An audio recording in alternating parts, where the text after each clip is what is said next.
Yo, yo.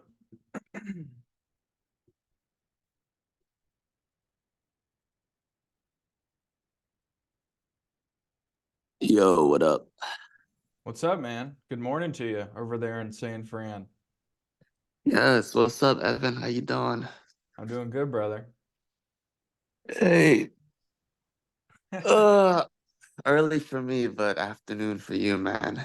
Yeah, getting there. How you been, man? How you I've been doing? good. Been good, brother. Just Yeah, trying to basically help some people out with whatever they need help with at the moment. And it seems as though other people, maybe 11 a.m. is too early for people on a Saturday. I didn't realize, I felt like 11 was pretty late, but maybe I'm not thinking about my West Coast peeps. could be, could be. Yeah. So what can I help you with, brother? Yeah, man. Let me get up from the bed and get a little water. Give me a second. This Oh, is Nezzy with the slaps, yeah? yes, correct. Thank you. My man. Yes, that is correct, my guy. Oh man. So I just got into sales. I know you're a grandmaster. Since the last time we spoke, and I'm sure you're like legendary status at this point. I feel like do you feel like you get better after every like what do you how do you measure yourself, I guess that maybe that's the better word. How do you know if you're having a great call, a great um like marketing, like you could tell by your CPCs or your CPAs, like like like the metrics. What's the sales? Is it the close rate? Is that the metrics, or is there like a way to tell from the very beginning all the way up to like midway to you know? Are you setting and closing? No, we're not setting. We're just doing Zoom calls. Just doing some calls. Is it cold calls? We've done some cold calls. Was it's mainly warm the code. Yeah. Okay. So are these appointments that are already set and you just kind of like, is there like a set time that you're supposed to meet up with this person on like a Zoom call and then you just kind of meet up? Or do you just like give them a call and they happen to be warm because they're interested in your stuff that you're selling? Yeah, that part. Okay, that part. So there's a few metrics. This is a good question, because the difference between an A player sales rep and a B or C player sales rep is literally the question you asked, is the answer to this question. It's basically just tracking. Like it's the same thing. Like the difference between a business that does 6 figures a year versus 7 figures a year is literally just tracking your numbers and knowing how to track them correctly. So it's a great question. There's a few things I would track. So basically, what I'm understanding is you make calls of people that are interested. A certain amount of those people pick up. A certain amount of those people get pitched, and then a certain amount of those people buy. Correct. Yeah, yeah. So those are the four. Those are the four metrics I would measure. Oh, let me So, write that down. Good, so good. what'd you say? Let me write that down. I didn't even get the laptop started yet. All right, you're good. Um, so the first thing I would measure is Uh-huh. how many dials you made, like new dials, because you always want to dial twice. But a new person you're hitting up that has not yet answered, right? You wouldn't count if I called you once and you didn't answer and I call you again, that's just one dial. That's not two dials. I know I dialed twice, but for the sake of measuring, you just want to do one. But you're always going to dial twice. Makes sense? Sometimes when you're dialing out to people, you're um sometimes they have like softwares in their phone that will automatically not show them the first call if it's unrecognized. It'll only show the second. And Mm, yeah, so you want to make sure to dial twice. got you. Okay, Yeah. that was. If my mom dials twice, you can dial twice. You're good. That's a good one. Yeah. It's normal to dial twice. If you're dialing 3 or 4 times, you're kind of like a psychopath, you know. But Yeah. yeah, twice is fine. So you're gonna measure new dials. Mhm. You're gonna measure connected, like who did you actually like end up talking to? How many touch points did you have? So maybe just call it touch points, Yeah, and got then you. at that point when you're on a call, do you gauge interest, or you like, would you like me to pitch you, or do you just go straight into the pitch? So I have mad ADHD. Sometimes I'm like asking good questions, or like like I like what's the right word? Sometimes I like just overthink and I get straight to the like straight to business. I don't know if that really works as well as like kind of digging in and asking questions, but when I do the questions part, I think um if I'm correct, sales a lot of it, the beginning part, the first like call it 10 minutes, I should just be digging deep, huh? Like asking questions instead of just throwing out my offer. Definitely. Ah, okay. You, Hmm. you know why? Why? Well, in the Bible, it says that you should be quick to hear. It actually says swift to hear, but I'll use the word quick because it's just easier. Quick to hear and slow to speak. Oh, wow. Yeah, so just be quick to hear. The more information, notice that when you asked me a question, I asked you like 4 follow-up questions to make sure I was giving you the right answer. Like I Oh, started wow. asking you about your sales process. You I, did? I Yes, did. sir. Yeah, I said, well, do they end up showing up to the call? Like, are they cold calls? What are they? So I can give you the right metrics. I'm giving you a tailored solution. Every offer you make should be a tailored solution to the prospect, and you increase your likelihood of getting money. And hopefully Wow. you just have an offer that can fit within that Taylorism type thing. That's why you can charge like, it's why Myron can charge, $55,000 for a program. Jesus. How did that go, by the way? I actually haven't even started yet, bro. I need to. Oh, I'm what? focused on a different program right now that is like trying to get me to 100K per month. So I'm not, 100K per month. yeah. Oh yeah. Oh, got you. Is it like like a sales training, maybe like a Jeremy Minor type of program, or Oh, the one I'm going through? yeah? No, I don't know if you know the guy. His name's Justin Saunders. Is it the Circle program that he has? Is it 10K program? Um, I don't know how much it is now. Like I was one of the first people in it, but so I got like a beta pricing because it wasn't built out Uh, like at all. But um, that's the one I'm in.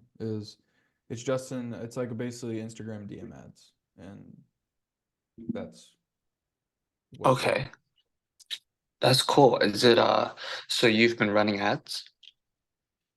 No, not at the second, but I am going to. Okay, that's cool. I could definitely give you some feedback free of charge. Oh, well, I appreciate it. Let's do that another time though, because I want to give you advice. I want to make sure you got up early in the morning to get some sales advice from the Hell sales yeah, man. master himself. So, I appreciate you, man. I also want to ask about tonality.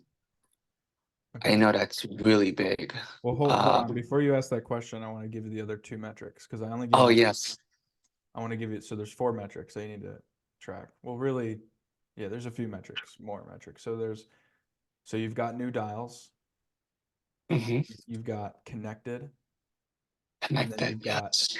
you need to track how many people you made an offer to. So just like offer made, new offer made to someone.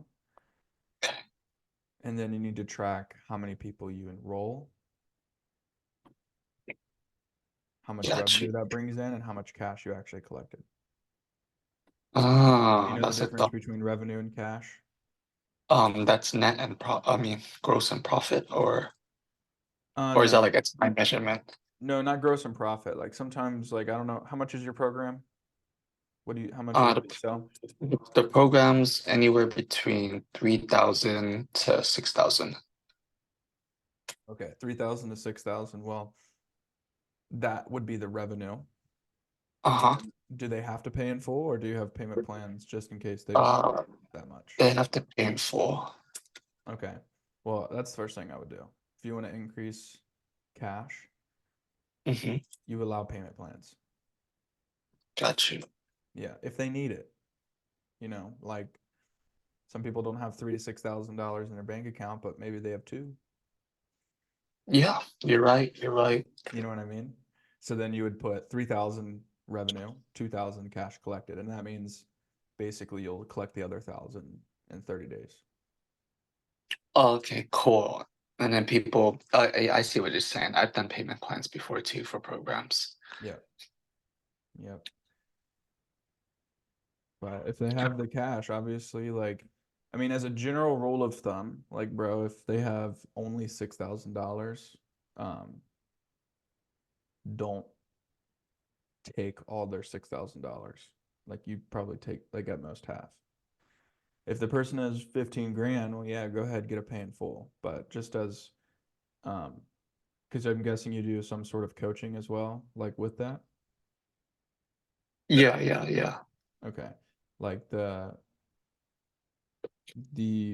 as a coach, you don't want to put them in a position that is going to have them in like a feast or famine type state of mind, especially if you take all their money.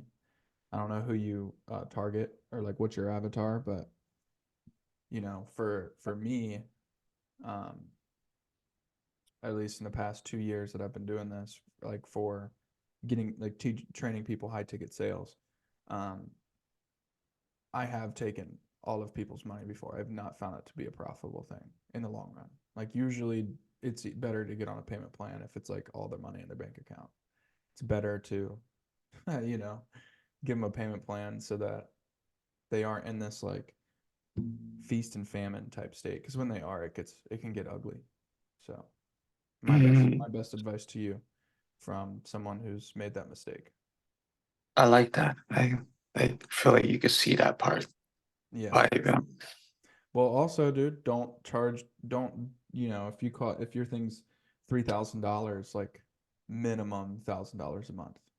You know what I mean? That's like mhm. the minimum payment. Don't, if you get someone on like a $200 per month payment plan where, you basically you're not going to get all the cash until 3 years from now, it's not good either. So, Got you. yeah. All right. What was your question about tonality, brother? Tonality, in the sense where well, one, I have a higher pitched voice. I don't know if that affects the sale or not. Um, or if I should speak slower with the higher pitch or kind of drop down and be like, "Hey, Evan, how you doing today?" You know, whichever one. My natural state is like this, but I don't know if I'm like going too fast for people because my brain is like firing really fast. So, I feel you. Um, do me a favor, go the lowest you can go, tonality wise. Show me the lowest. Like think of a country old 80-year-old man out in Nebraska. oh, give me a sec.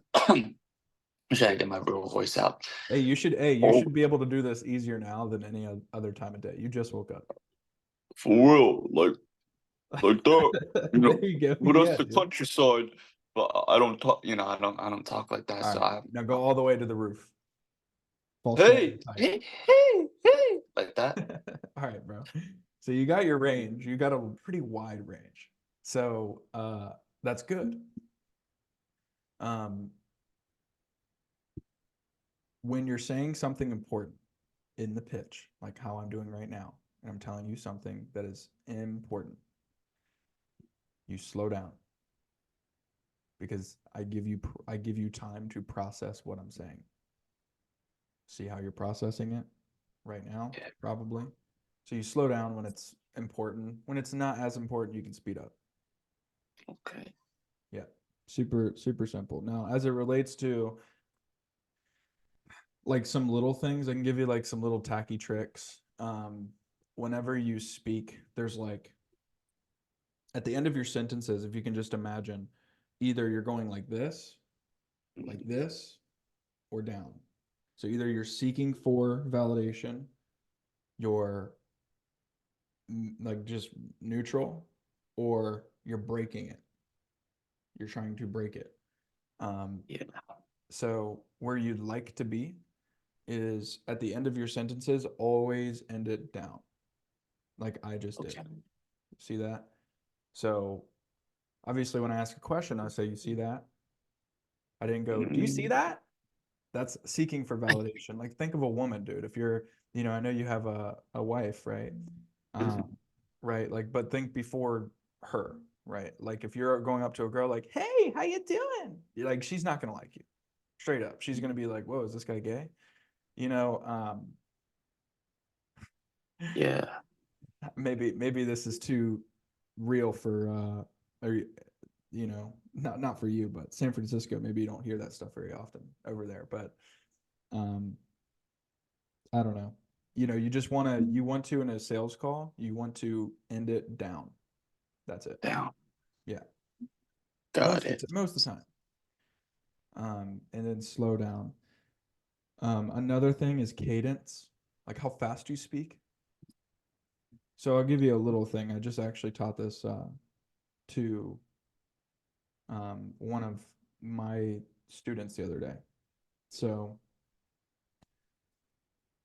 like, if I was to go and talk with you and your wife, or just observe you and your wife in public, I would find that you guys are mirroring and matching each other.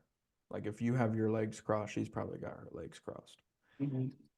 If you take a drink, she's going to take a drink. Part of rapport in the very beginning of the phone call is to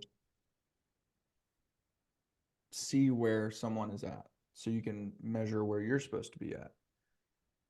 Because people only like people that are like themselves or how they want to be. And you don't know them, so you don't know how they would like to be. So that's much harder. You know what I mean? So just be like them and then you're fine. So what that looks like is like this. If someone hops on a call and they're like, "Hey, what's up, man? How are you doing?"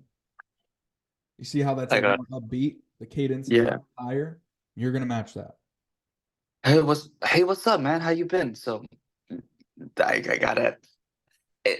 Do I have to do that every time? So if they're actually hyper, I have to be hyper.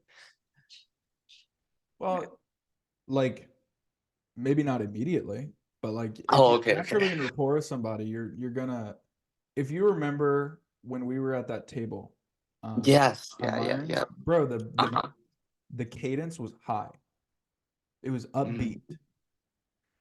And okay. that was partly probably because Myron Golden was on stage prior, so like we're all being influenced by him. I'm mirror and matching him. He's paced me. So when I'm talking, I'm like boom, boom, boom, like I'm laying down the hammer when it comes to sales. Um, so the same thing is true, and you matched me. You totally matched me. You and your wife and everyone else at the table.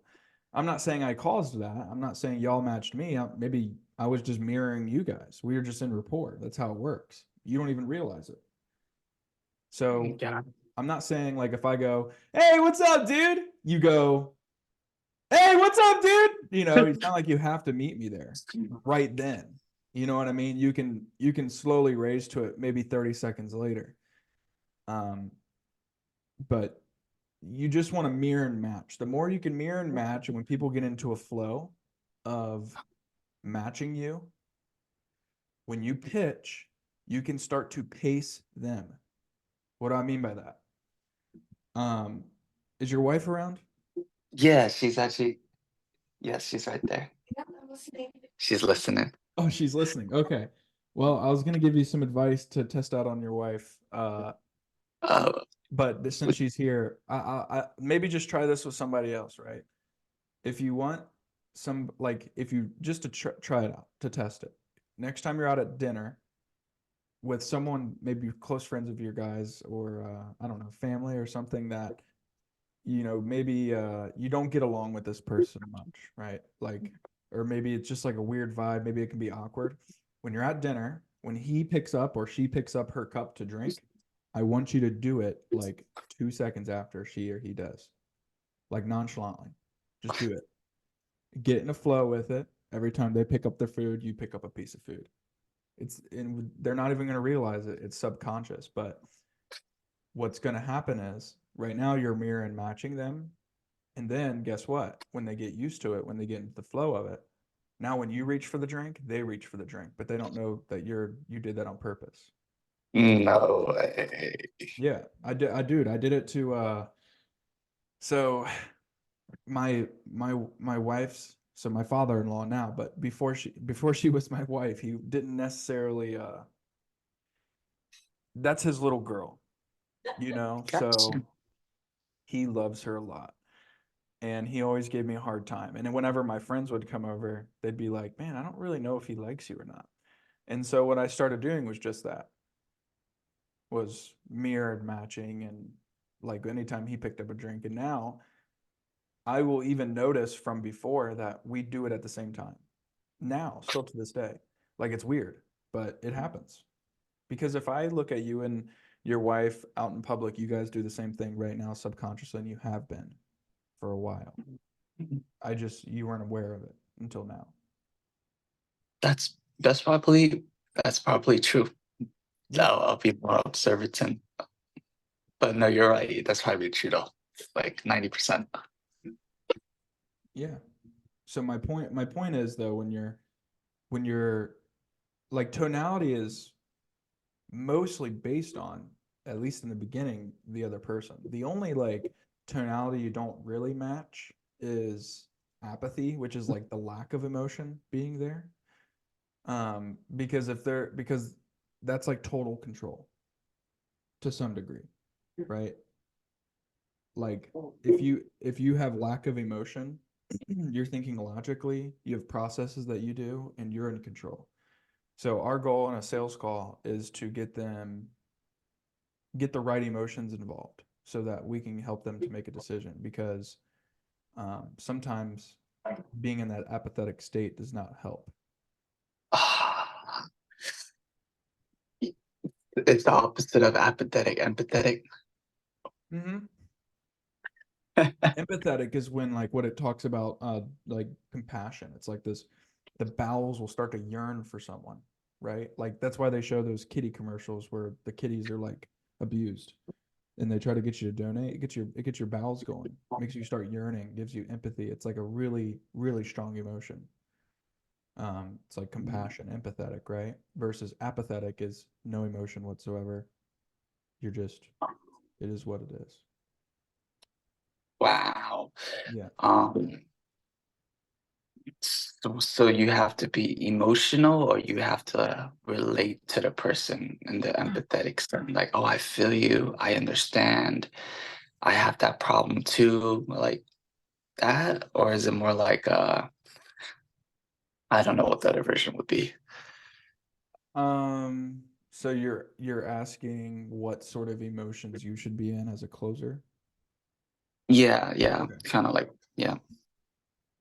The overall emotion, bro, that I would say, um, you're going to naturally match that person when you're talking to them. But don't like cry with them. Like I've had people on calls literally cry. Um, and I like that's because I used to be on an offer that was like primarily mindset, as you know. Um, or maybe you don't know, and this is news, but uh, a lot of times people would cry. I'm not going to cry under a tree with you, but I will like make you feel comfortable to cry, obviously, or else they wouldn't have cried. Um, so you don't want to go and cry under a tree and just cry about it all day, right? Like you only talk about problems that you can solve. You don't say like, "Oh man, I have that problem too." You use very like neutral based language from like a doctor standpoint. Like if you were talking to your doctor about a sickness that you have, you wouldn't hear from them, "Oh man, I feel you." Right? What would they say? The doctor would say, "It's not uncommon." Oh,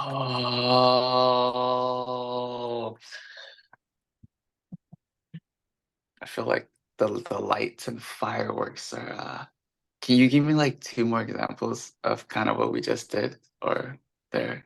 Like just a response to somebody who's said something. Yeah. Okay, I'll give you a really good one. This is one of my favorites. If and it's one of my favorites because I think it's just delivered really smoothly. Like especially if somebody tells you something super deep that you can tell.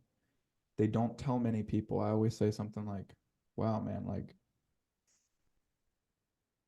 I just want to acknowledge you for a second, dude. I know that's probably not something you share very often, especially with somebody you just met like 20 minutes ago. So just want to acknowledge that and let you know that I appreciate the honesty and it's definitely not like taken for um taken for granted by any means.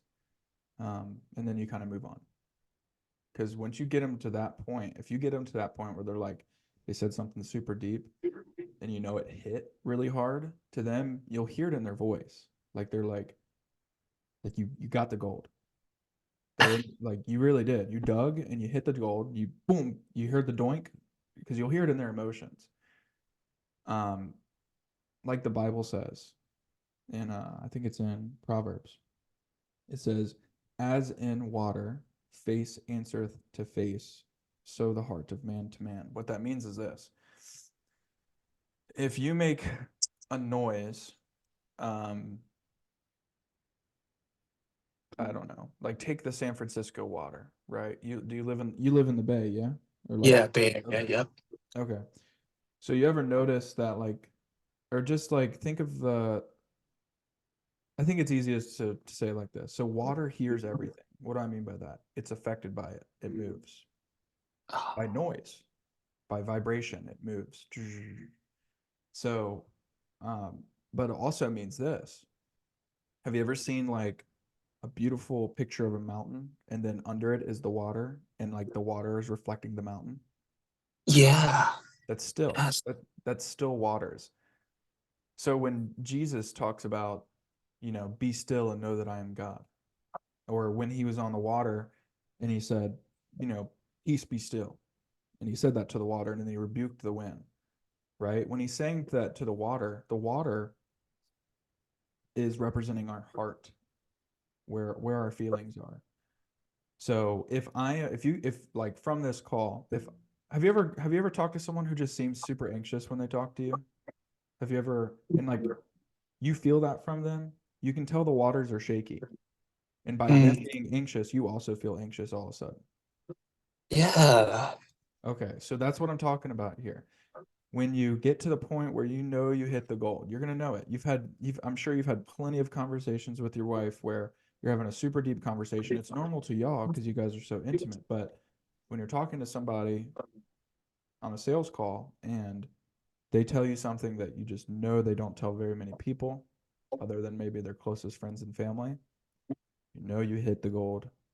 You want to acknowledge them and let them know you don't take that for granted or you don't I can't that's not the exact wording I usually use. I'm trying to think of what the exact wording. I don't say don't take that for granted. I maybe just say I don't take here's what I say. I don't take that lightly. That's what I say. I do not take that lightly. Just letting them know that, it means a lot. I know we just met 20 minutes ago, but you know, the questions that you are designed to take the person, at least in the front end, to take the person through um, really like three or four main things, dude. Um, which is you want to go over their goal, like it says. Are you like the Bible? I'm guessing you were at the Myron. Is it cool if I keep talking about the Bible? Yeah, no, I love the Bible. Okay, I just want to make sure. Um, want to make sure there's common ground there so it makes sense. So, if you look in the Bible, what it says is um, it says that there was a race set before us. There's a race that was set before us. Now, it says this about Jesus. It says, for he knew the race that was set before him. Um, it says that he would have to be, or let me find the exact quote so I'm not misquoting here because it's super cool.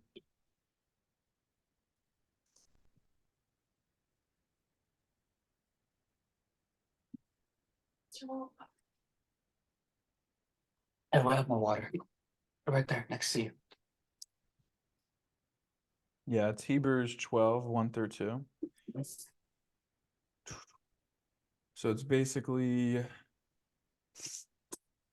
yeah, wherefore, seeing we also are compassed, which means directionally compassed, like think of a compass, compassed about with so great a cloud of witnesses. Let us lay aside every weight and the sin which doth so easily beset us, and let us run with patience the race that is set before us.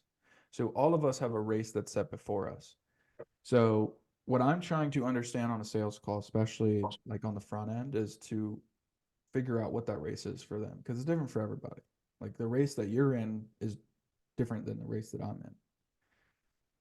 We're all compassed, like it just said. And then it says, looking unto Jesus, the author and finisher of our faith, who for the joy that was set before him endured the cross, despising the shame, and is set down at the right hand of the throne of God. So those first things there, who for the joy that was set before him. What is the joy that was set before him? Well, the compass thing says there's a race that you're running.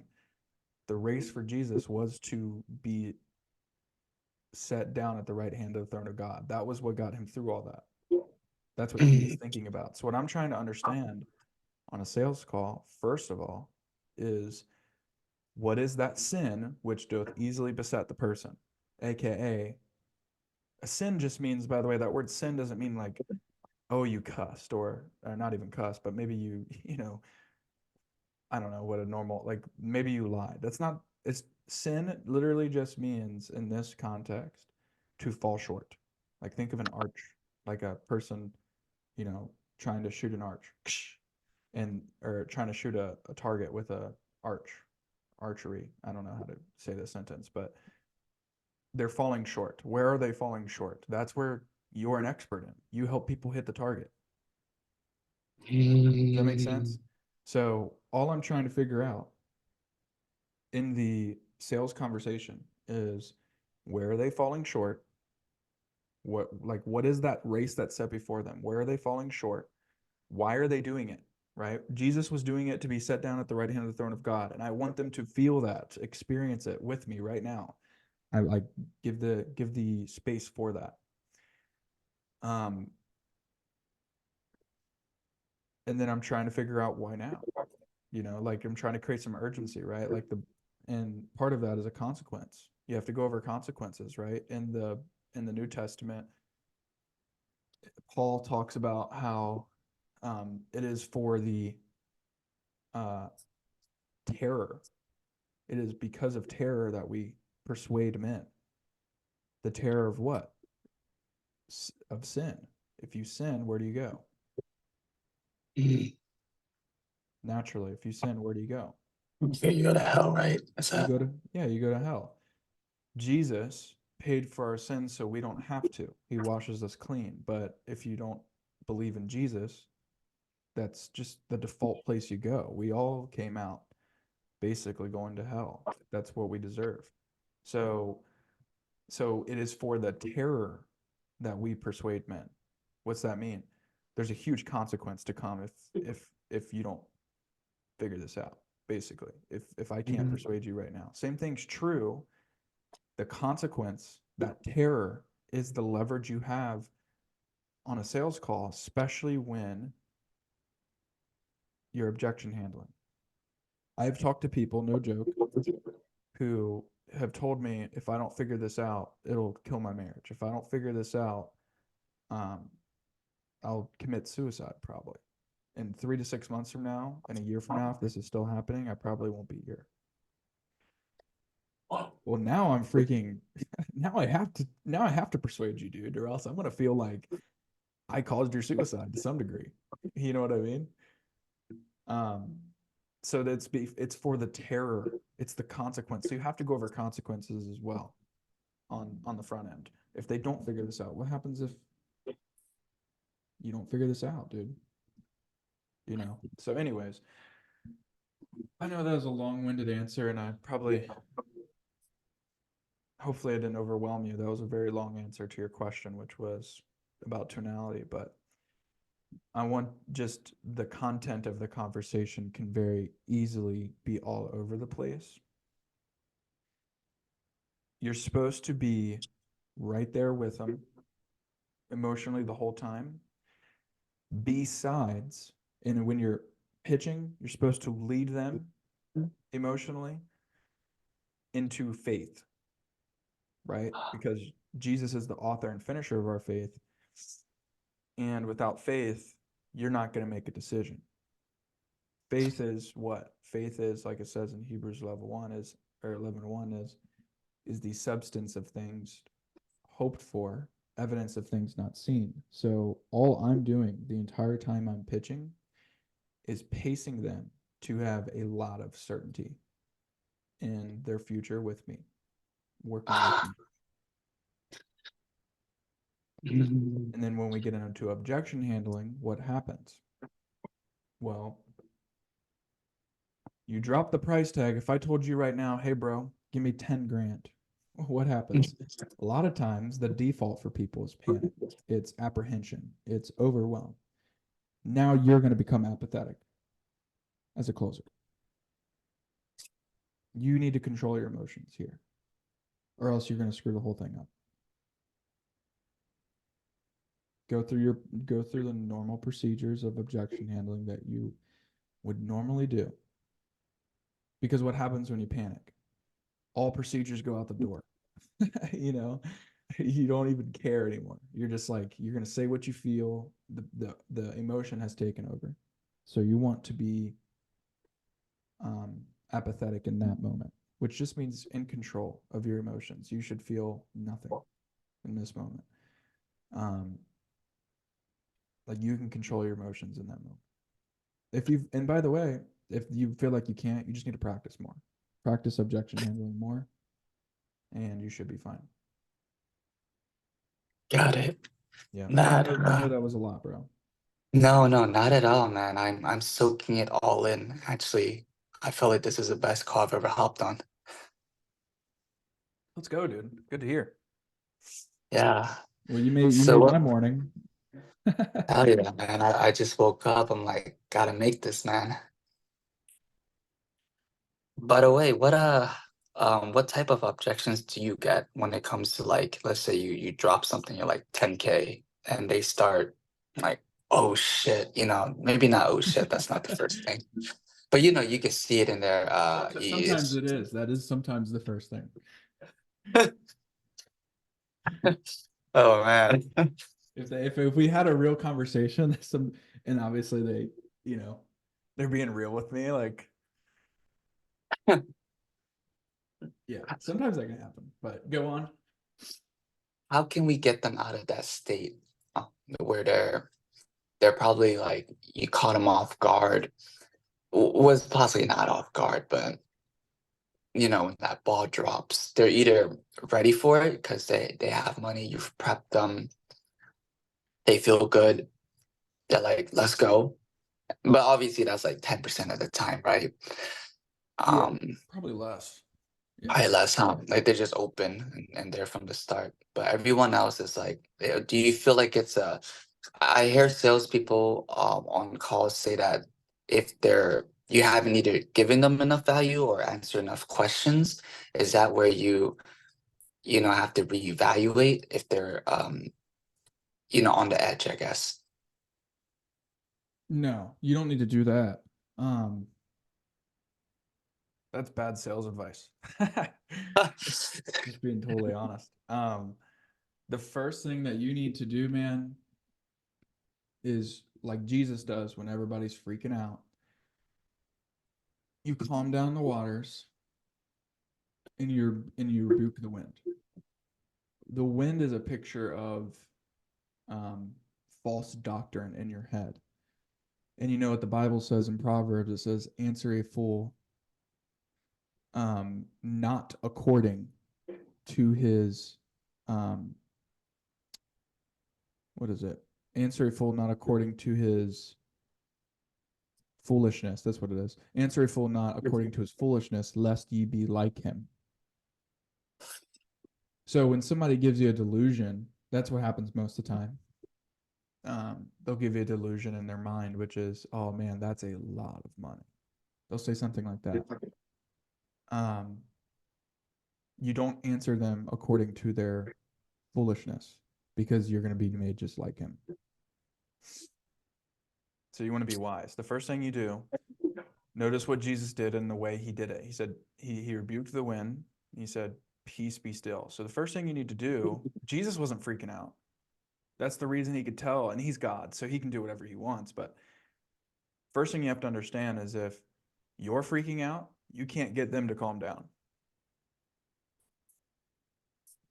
Does that make sense? Yeah. Yeah. So you need to calm your own waters first. That's why it's so important to practice. Because your emotions authority is practice in this case. So if you know exactly what to say, as much as you know how to breathe, like to the extent that you don't even have to think about it, you're going to be just fine. Like, because that's the only thing you have to do is just calm yourself down. And the easiest way to calm yourself down, if you can just find that apathetic state, and practice getting into it whenever you feel your emotion. Do you play any sports at all, bro? An easy way to do this is with sports. Do you play sports, or like, are you really good at video games or something? Yeah, I'll say video games. Okay. What video game do you play? Call of Duty. Call of Duty. Okay. Give me, like, maybe it's search and destroy. And it's 4v1. You're the last person. What happens in this moment? For most people, Shit, they panic. they panic. Now, if you're going to actually try to beat 4 people as one person in Call of Duty, first thing you got to do is calm down. You know what I mean? If you're panicking, you're not going to play smart. When have you ever in your life played good or done anything good when panicking? Never. Very slim, very slim. So you want, but Call of Duty comes very easy to you and I. So now I don't really play Call of Duty these days. Nowadays my thing is Fortnite because my wife plays that with me. She's into Fortnite. So whatever. Oh shit, that is cool. Yeah. She hates Call of Duty. She thinks it's like scary. But yeah, so if you're panicking, you're just, you've played Call of Duty so much, it's like breathing. You don't even have to think about it. Right? Like if you've ever taught your wife how to play Call of Duty, it's like the things that you have to teach her you forgot that you had learned at one point. You're like, wow. You know what I mean? Like, because it's become like breathing to you. The same thing is true with objection handling. So calm yourself down, then you can kind of calm down their waters because you've been pacing them this whole time. You guys have been mirror and matching this whole time. And if you're entirely comfortable, they don't know how to act in these situations, bro. They've probably never been pitched a $10,000 program before, or maybe if they have, either way, it's still a nerve-wracking situation. They've probably yet to deal with somebody who's like a really good professional at what they do. Yeah. So you just calm down your own waters first and you overcome it. But what was your question again? Was it, because you asked 2, you asked what's the most common objection, and then like how do you calm them down? So I answered the calm them down part.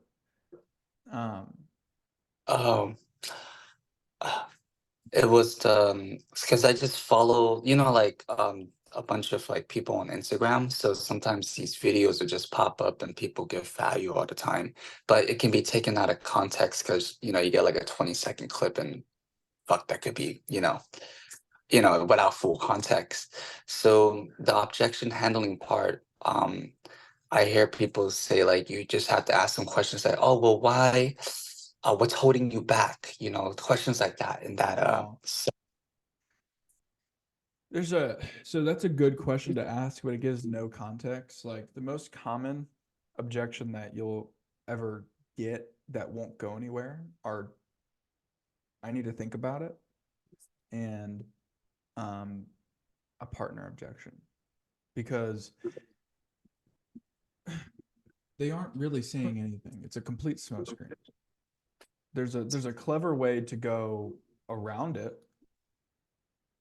Um, at least the smoothest way that I have found. Like if you give me an I need to think about it objection, the first thing I'm always going to do is get them to rely back on their own certainty, not mine, because they know I'm certain, but I'm also a salesperson. They know this now. I just asked them for money. Right. Yeah. Yeah. So when they say, I need to think about it, right, I'm calm. I'm gonna be like, no problem. Can I ask though, before you do go think about it? So now I'm like calming them down because they're like, oh, he's not fighting me on thinking about it. He's gonna let me do it. So I'm creating an environment that helps them to calm down. You see this, even with my Yeah. language. Like, no Yeah. problem. So can I ask, before you do go think about it, like in your opinion, do you feel like what I walked you through can actually get you to XYZ goal? Right? Like Jesus. Do you feel like what I walked you through, this plan, can actually get you to be on the right hand of the throne of God? I can't do that. I can't make that plan. God's perfect. He already made that plan. But you get what I'm saying here. Like it's the Yeah. goal. Yeah. Whatever they said, like, do you feel like what I walked you through the process, do you feel can actually get you to 10K a month? So you see how I'm getting them to rely back on their certainty. I've already said, dude, before you go think about it, let me ask you one last question. Now, I didn't say that. I didn't say, let me ask you one last question, because then you've given them leverage to hop off the call Uh, now. I said, can I ask, in your own opinion, before you do go think about it, do you feel like this can get you to 10K a month? Notice I didn't say could. Do you feel like this could get you to 10K a month? Why? Because could, would, should is faithless language. It's it's um it's fear-based language. Trying oh, is another example. Like, oh, I'm gonna try to, get to $10,000 a month. Like there is no try. It's either you do it or you don't. See how certain that is? If I say, man, I guess I could come to your house around 7, sounds like, what am I really saying? I don't really want to get there by 7. you know? Like, so I say, yeah, I can get there by 7. Okay, cool. You don't even think about it. It's just literally one word, can. So I say, I use certain based language to certainty based language to push them towards certainty. They don't even know it. I said, do you feel like before you go sleep? Yeah, that's not a problem. Can I ask your own opinion before you do go to think about it? Whatever they say, sleep on it, look at your finances, right? Do you feel like this can get you to 10K a month, like everything I walked you through? Notice I also went down at the end. Did you notice that tonality yeah. wise? Yeah. Okay. They say, yeah. I say, okay. Why do you feel it can? What is it that makes you feel like it can't? And then they're going to start telling me all the reasons they believe that what I walked them through is actually going to help them get to 10K a month. I'll say something like, okay, sounds good.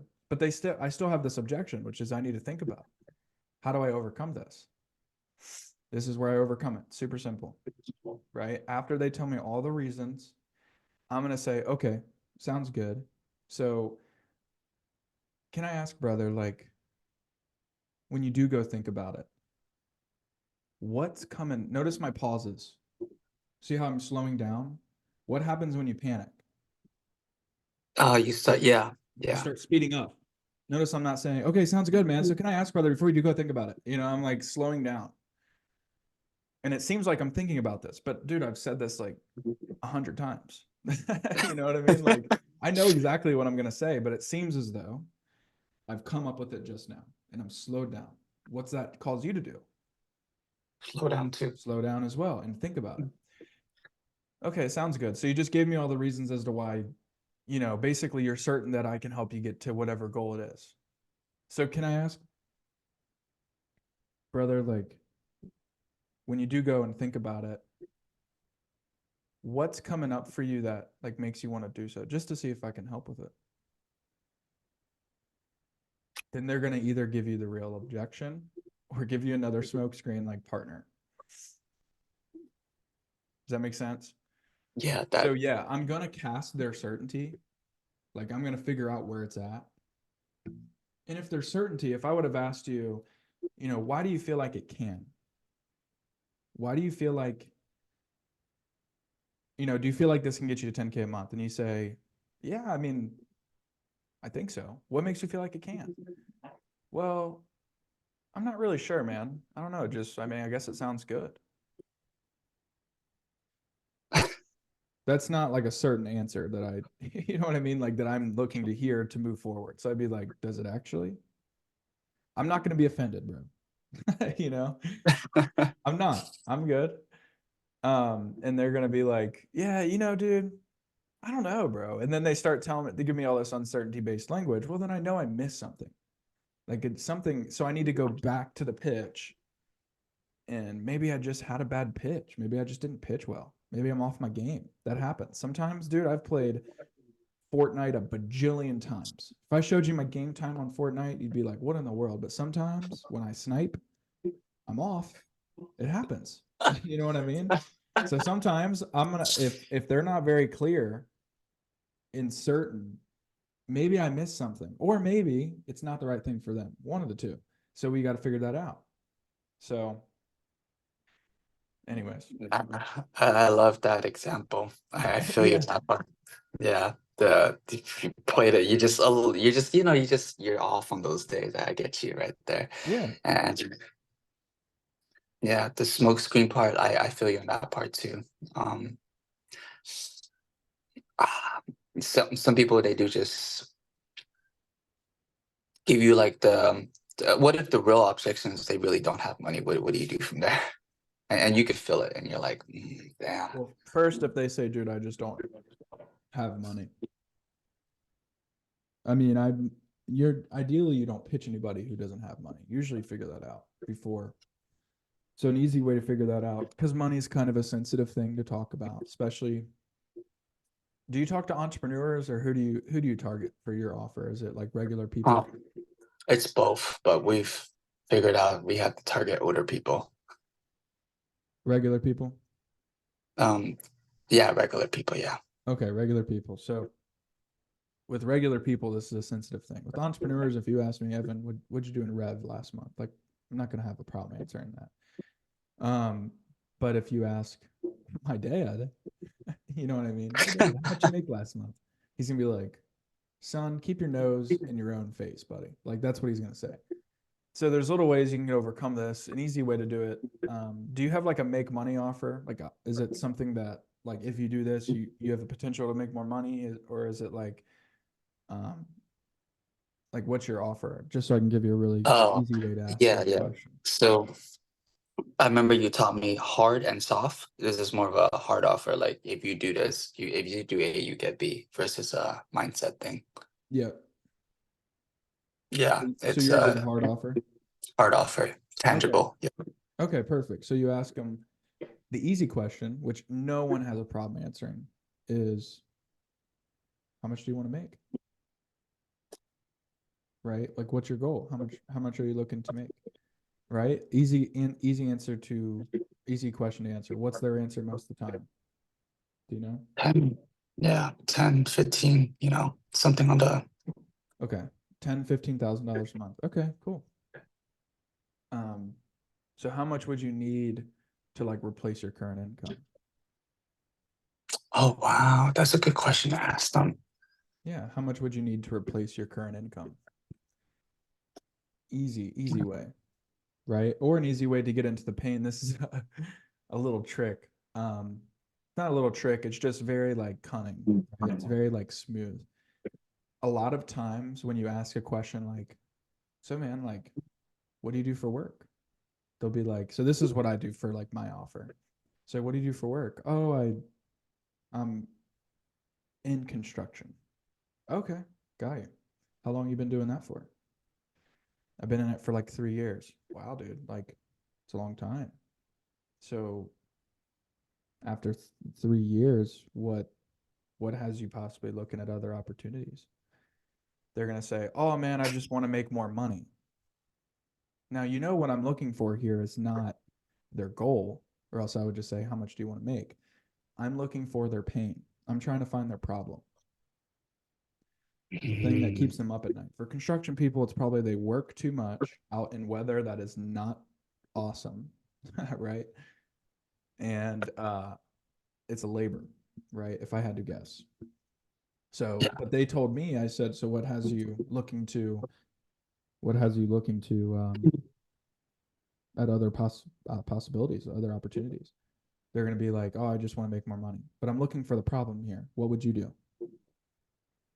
Hmm. That's a good one. I would have answered the other one where I would have asked, "Oh, how much do you want to make?" So this right here is new to me. Okay, so Um, this part, that's where most people would go. That's where rookies would go. In this moment, in the very beginning of the call, I'm just trying to find a problem. I'm trying to get some background on them and then get straight into the problem. Because everything in the conversation is depending on that. Like, that's what I do. I solve problems for a living. I don't like, I can help solve your problem. I can't promise, like, literally that you're going to get the 10K a month. Like, I'm very clear on this. I can't promise you're going to get the 10K, right? But I can promise you I know how to sow the right seeds. I can't make a tree grow, but I can help you to sow the right seeds. And in due time, you will have $10,000 a month if you're just mm, patient, yeah. right? So the whole conversation is based upon where they would like to go. But first, I'm trying to figure out what is their problem? What is that sin? Where are they falling short in their target? Because I help people hit targets for a living. But really, what I help them do is the technique of actually like shooting a bow. And I Um, can't promise you you're going to hit it. You know, I don't know the future. God's in control of that. Like it says in I can't remember where it's at, but in the Bible, I need to get better with verses. Like Myron's really good at citing the exact verse and chapter. I'm not good at that stuff, but if you take any of the stuff I say, I promise it's in there. it's in there and I'm probably like 80% accurate. Okay. Like word for word. Got you. All right. Okay. So it says this in the Bible. It says, one watereth, another, or sorry, one planteth, another watereth, but God gave the increase. So I can't Um, promise you an increase in income. I can't promise that, but I can show you how to plant the seed correctly and I can show you how to water it correctly and when to do it and how to do it. What should be in the water? You know, where do you get the seed? How do you know the difference between this seed and that seed, right? So I'm going to show you how to shoot a bow. That's what I do. So this is like how I think about sales. Um, so if someone says to me, if they say to me, um, you know, so I'm finally giving you the answer. Most people would go where you just went, right? Oh, I just want to make more money. Well, how much money do you want to make? I'm not asking that question now. I'm now letting them lead the conversation because that's not where I intended to go. So I'm going to ask them if they go, oh, yeah, man, I just want to make more money. That's what has me looking at other opportunities. I'll be like, got you. So you're not making a whole lot right now? See how I inversed it? I didn't go toward the uh, goal. I just inversed it. So if you tell me, oh man, I want to work remote. Oh, so you're not able to do that now? See oh, that? how does this, if I said it like, so you're currently not doing that right now? Does that sound right? Or, So if somebody says, what has you looking at other opportunities, and they say, give me the thing, just give me anything. So what has you looking um, at other opportunities? yeah, just, I'm open to, new sources of income right now. Got you. So your current source of income isn't doing it for you? Let's see what you did there. Yeah. So Oh, you just inverse it because I'm not asking for. I understand what you're looking for. I'll get to that here in a second. I wanna understand the problem you're having now. got So it. for most people, it's at least because you seems like you target the same kind of people I do. It's mostly probably going to be I'm tired of working the 9 to 5. I'm tired of working long hours. I'm tired of it depends on what the person does, but tired of being not paid enough. Oh, I just want to get paid more. So you're not being paid a lot now? That's what I'd ask. I just inverse it. Super simple. And then you move down the line. You keep, but see how it's at my pace. You're going to answer my question because that's how this, I know how to make transformations happen. That's how I do it. I have a way of doing this. And if I let them lead me, well, then there's no leader on the call because if they already knew how to lead themselves, we wouldn't be talking. They'd already have the result. You know what I mean? That was the bar for the day, man. Yeah. All right, That's brother. like the I've enjoyed the conversation. If you have another question, do you have any other questions? um I would say my last one's really body language on a Zoom call. Okay.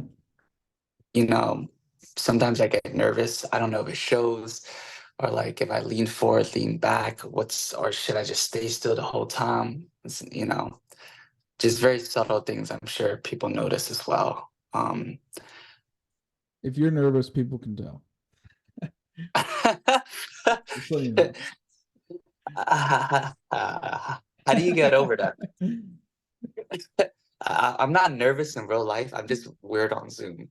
Like I'm just like fuck. Yeah, I mean,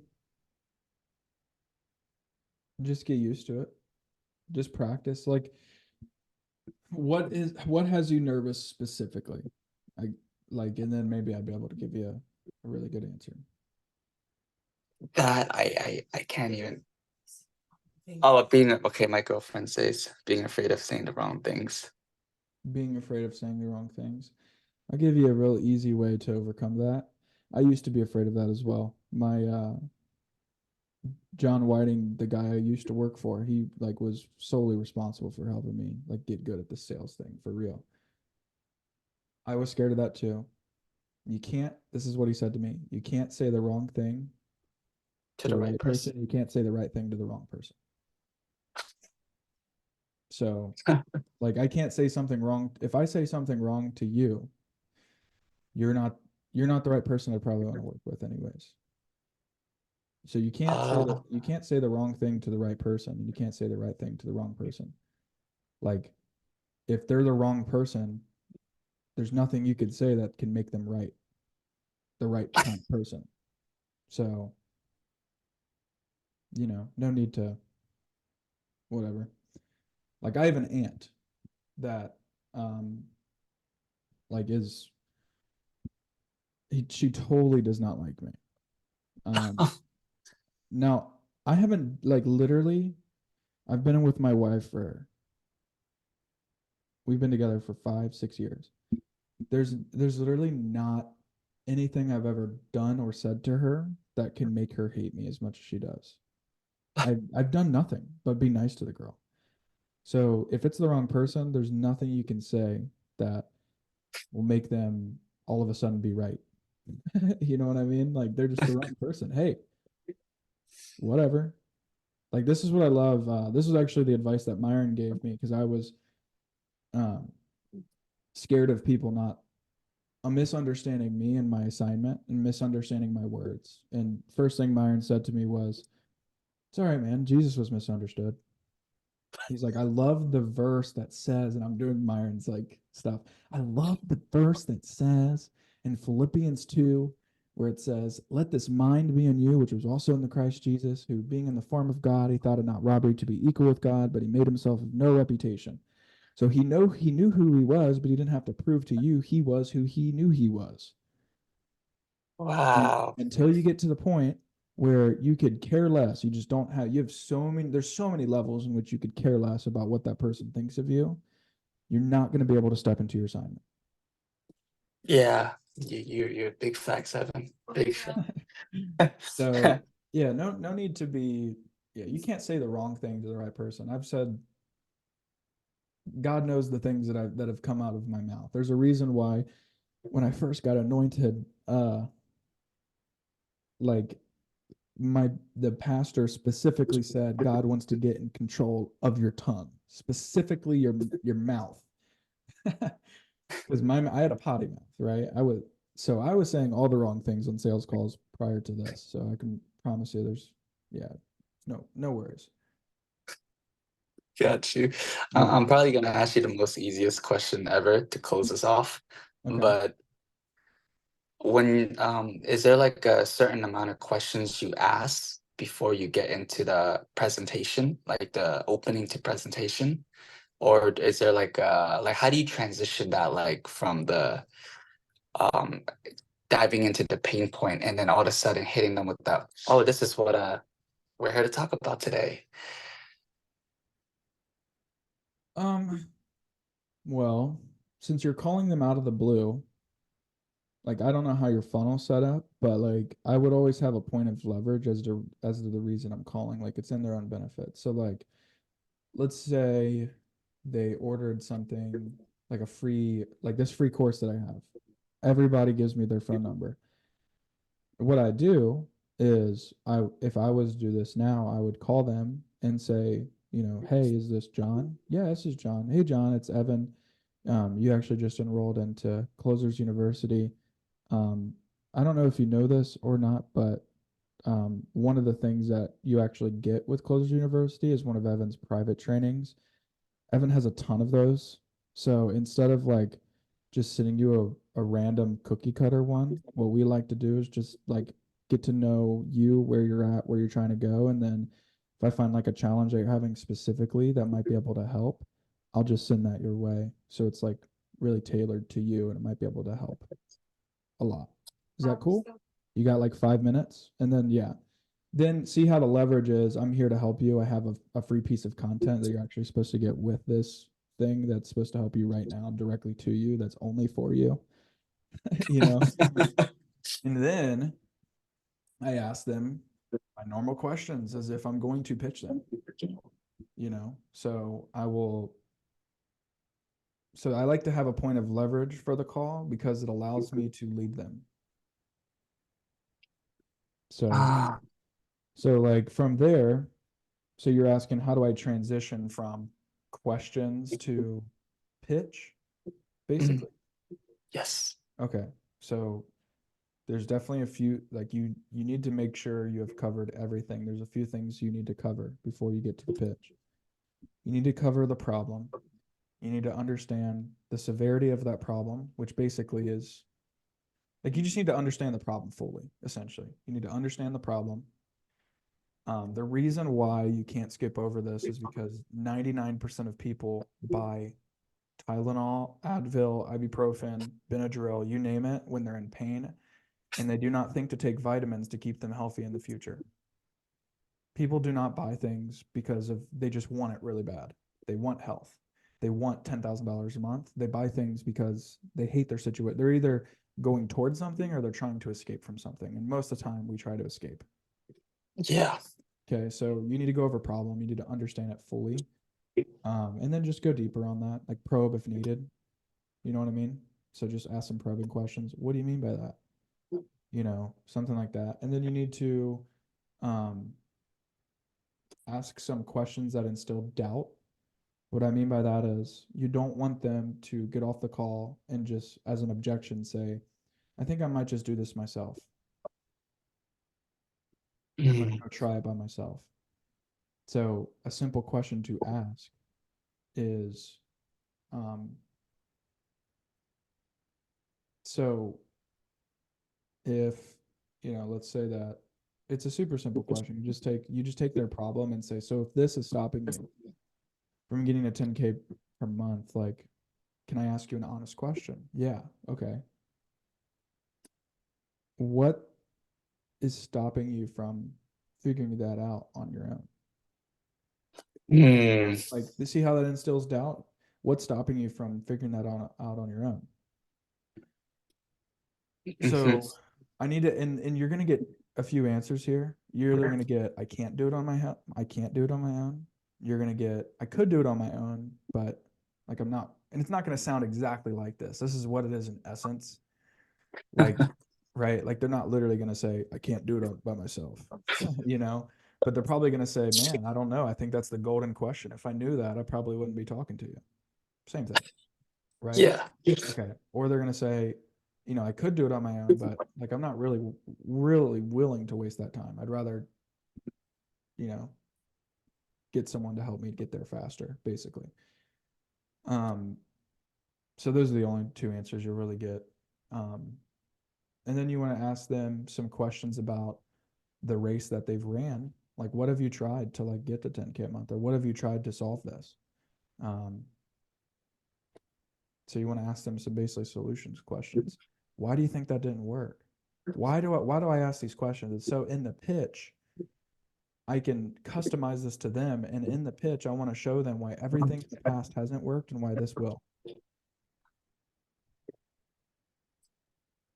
So if I'm talking to like, if I, you know, you might relate this because you're Christian. If you're talking to a Muslim and you're asking them about their Muslim faith, I'll ask them why they think that we're having this conversation. What's not working, right? And they'll tell me about all this stuff that they've done and all these works, and they just can't get peace. So when I pitch to them, I'm gonna say, well, of course you can't, dude. The entire religion is based upon what you do gets you somewhere. It's the opposite of Christ. Christ says, "Come unto me for my, you know, for come unto me, all those that are heavy burdened and laden. Learn of me. I am meek and lowly in heart." What's that mean? Dude, his expectations are so low for you. It's not about what you do. It's about what he did and just trusting in that. Man, how freeing is that? He's already done it. You're good. There's nothing you can do to add on to it. Matter of fact, you know, you see what I'm saying here? So you see how if I'm talking to a Muslim, I could explain to them why they're feeling the way that they feel and what the solution is, and like it should be a revelation to them.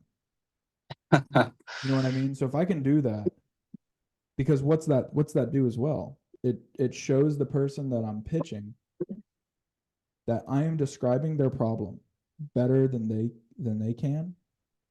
I know the solution. They assume it. If I can describe it better than they can. So um like, cause I know what it's like to struggle for 4 years and then not make any money, dude. Like, you know what I mean? So if somebody tells me about that, I can relate to that heavily.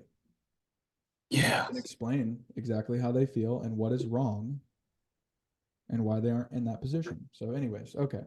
So doubt, um, and then you need to figure out what they're going for. Um, you also need to, sorry, before that, you need urgency questions. You need to ask them like, why now, essentially. Yeah. So if you are asking, because then the question becomes, you might get this at the end. Well, now's not the right time. Like Hmm. the entire phone call on the front end, like asking questions, is designed, it should be designed in a way that creates an environment that the only objection they could possibly give you is a smokescreen, or it's nerves, apprehension because they're panicking, right? Or they need a payment plan. Like that's it. That's it. Those are the only ones I ever get. Like I rarely get, um, you know, I don't know. I can't even. And who are you again, Evan? Can I look you up on Google? You know, it's like, I mean, sure, go ahead, dude.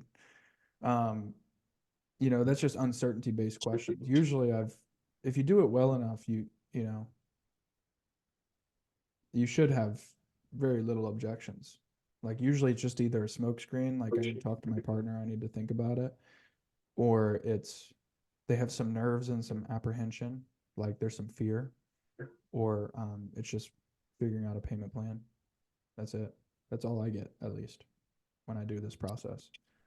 Um, so you need to create urgency. Literally just ask them, why now? Why today? Why not just put this off?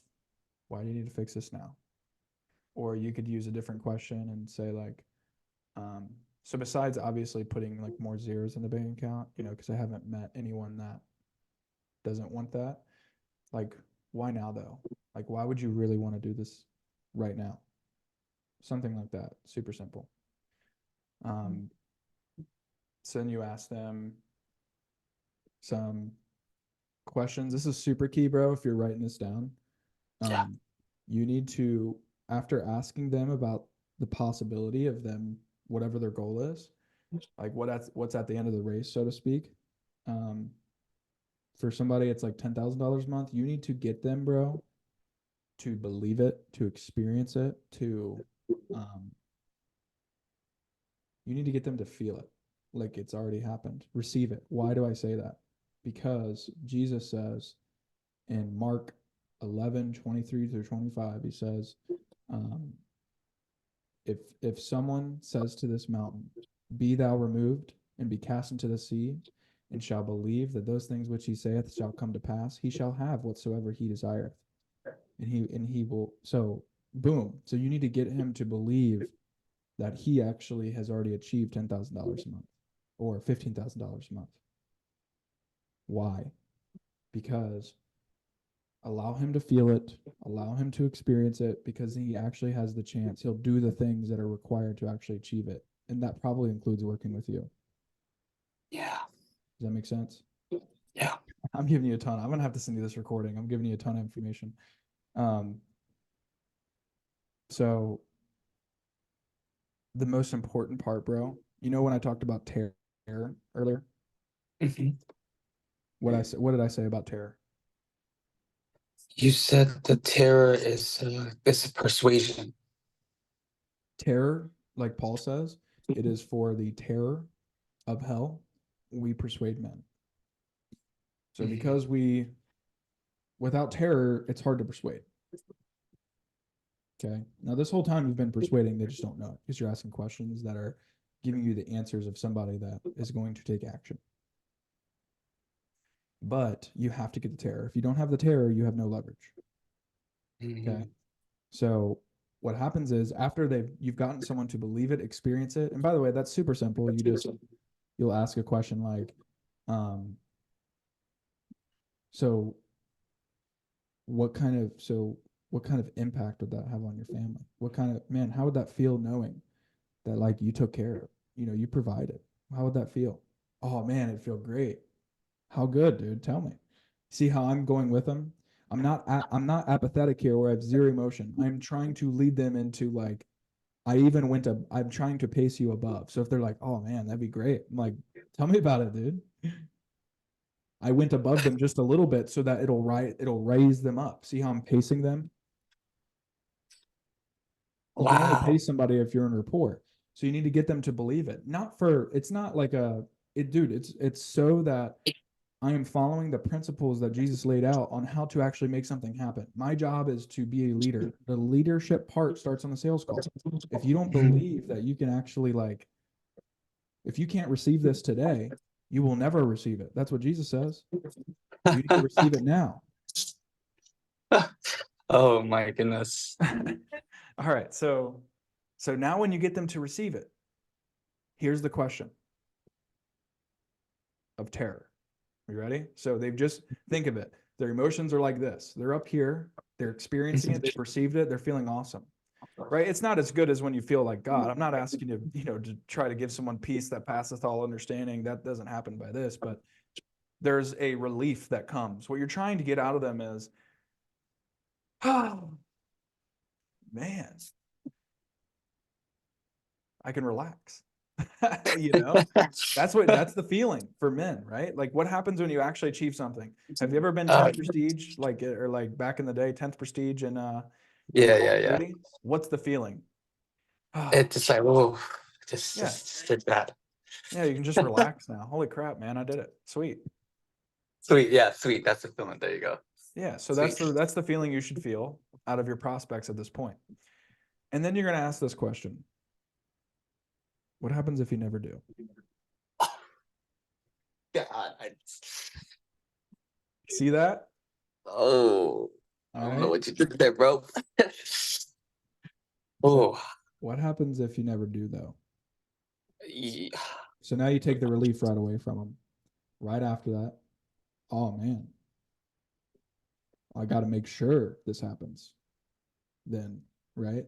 They're going to say something around these lines. I got to make it happen because they don't want to lose that relief they just received. Does that make sense? Yeah. So, okay. And then you go, okay, cool, man. Well, I feel like we've covered everything, dude. Is there any other question you have for me? Or do you feel like we've covered just about everything? I have some thoughts for you. And I'll be like, no, I think that's everything. I think we've covered everything. You'll know you have them when like they're like, yeah, I think I've laid it all out for you, bro. you know? And sometimes when you ask this question, they'll give you like the stuff they like the gold sometimes. Like they're like didn't mention to you before. So just keep an eye on that. But so you just ask the question, yeah, man, I think we've covered about everything. I have some thoughts for you. Is there anything else that maybe we haven't covered that you feel like I should know? Or do you feel like we've covered everything? They're going to be like, yeah, I think we've covered everything. Okay, cool, man. And this is how I'm going to bridge into the pitch. Dude, based on everything you said about XYZ, whatever we talked about in regards to this, I know we can definitely help you. See how I said that? I know we can definitely help you. So what I do, and this is where you pitch, I help people that are in construction and the 9 to 5, they're blue collar work, right? I help those guys who are sick of working, sick of doing this, sick of doing that. I help them to work indoors. You're still going to do work. It's just a different type of work. You're using your brain and not your hands, right?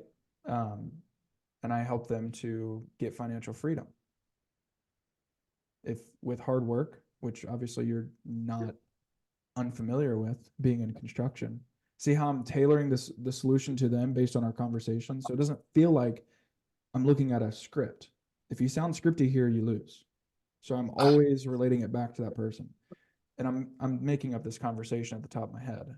It's easier for me to do if I actually had a conversation with somebody. But then I'd say, I had a student as of recently. I know you said the biggest thing that your concern is that you have zero sales experience. I've had 2 people this month who have zero sales experience make their first 5K month. So making more than you're making in construction, and they did it all while most of the time in their parents' house. Because I help young men most of the time, so then they can move out, do whatever. So I can kind of walk you through that process of how we could make that work for you as well. But you tell me, man, where do you want to go? So now I leave it up into their hands on if they want me to pitch them or not. I can kind of walk you through that process A to Z if you'd like me to, of how you can start making 5K a month, 10K a month, whatever their goal was, everything they ever wanted, right? The race, the end of the race, like what is that thing? That's what I'm gonna say. But you tell me, Yeah. where do you want to go? And then they'll be like, yeah, dude, I'd love to. So then they just gave you permission to pitch. So I've never pitched anybody in probably I don't know, it's probably been 4 years I've pitched someone without asking permission before pitching. Because otherwise they're not susceptible. They're reluctant. They're apprehensive as you're even speaking. All they're thinking about is, oh, this is a salesperson. you know? So like think about Jesus. He's a gentleman. You want to be a gentleman. Like Jesus is not gonna kick your door down and say, forget, I can save you. Please repent. Like he's not doing that. He draws you in a different way. He draws you in like a gentleman because that's who he is. It's in his nature. Right? Like Jesus isn't just gonna, I think you get my point. Jesus isn't just I gonna think bombard it's on you without at least you being open to it. Unless you Bumble. needed to hear it in that exact moment, right? Like you Yeah. needed it and you'll be thankful for it later. Rarely do you pitch without permission. Hey, I'm so fire, man. What'd you say? I said it's so fire because there's so many mistakes that I'm a rookie, so I see, you know, yeah, go ahead, do you pitch without permission? Got you. Yeah, don't pitch without permission or else you're shooting yourself in the foot, bro. Because they didn't ask you to. So, Mm. so. Woo! All right, bro. Yeah. Um, So what do you sell, by the way, before we hop off? Is this oh, are you allowing me to Am I what now? oh, I was gonna be like, are you allowing me to pitch with permission? No, no, I mean, dude, like I just mean like, what do you sell? Like, what's your offer? Like, if you were just to explain it one sentence, like, what do you Yeah. want to do? Is this call? I know this call is recorded. Is this gonna go to the public or is this a private you and me type of thing? I mean, I can end the recording. Oh yeah, we can.